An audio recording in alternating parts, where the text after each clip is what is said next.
என்ன ரெசிபின்னு பார்த்தீங்கன்னா, ஈரல் கிரேவி எப்படி செய்கிறதுன்னு தான் நம்ம பார்க்க போகிறோம். வாங்க பார்க்கலாம். அதுக்கு எண்ணெய் காஞ்சதுக்கப்புறமா கடுகு கொஞ்சம் சேர்த்துக்குவோம். ஒரு கை கருவேப்பிலை சேர்த்துக்கலாம். கடுகும் கருவேப்பிலையும் பொரிஞ்சதுக்கப்புறமா வெங்காயம் நறுக்கி வச்சுருக்கேன். அதை சேர்த்துக்குவோம். சேர்த்து நல்லா வதங்குனதுக்கப்புறமா தக்காளி சேர்த்துக்கலாம். வெங்காயம் வதங்குறதுக்காக கொஞ்சமாக உப்பு சேர்த்துக்குவோம். அப்போ தான் நல்லா வதங்கி வரும்.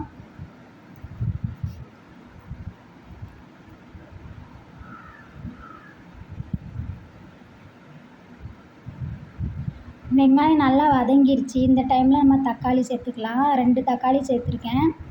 தக்காளி வெங்காயம் நல்லா வதங்கினதுக்கப்புறமா 1 டீஸ்பூன் இஞ்சி பூண்டு சேர்த்துக்கோங்க. இஞ்சி பூண்டு பேஸ்ட் பச்சை வாசனை போகிற வரைக்கும் வதக்கி விட்ருங்க.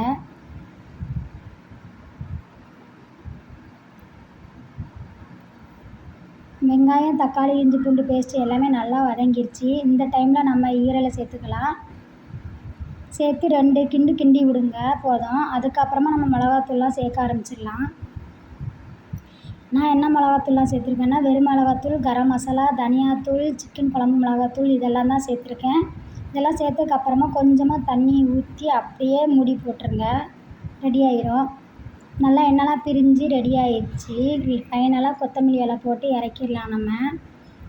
நான் ஈரல் இப்படி தான் செய்வேன். நீங்களும் செஞ்சு பார்த்துட்டு எப்படி இருக்குன்னு கமெண்ட்டில் சொல்லுங்கள். நம்ம சேனலை லைக் பண்ணுங்கள், ஷேர் பண்ணுங்கள், கமெண்ட் பண்ணுங்கள், சப்ஸ்கிரைப் பண்ணுங்கள்.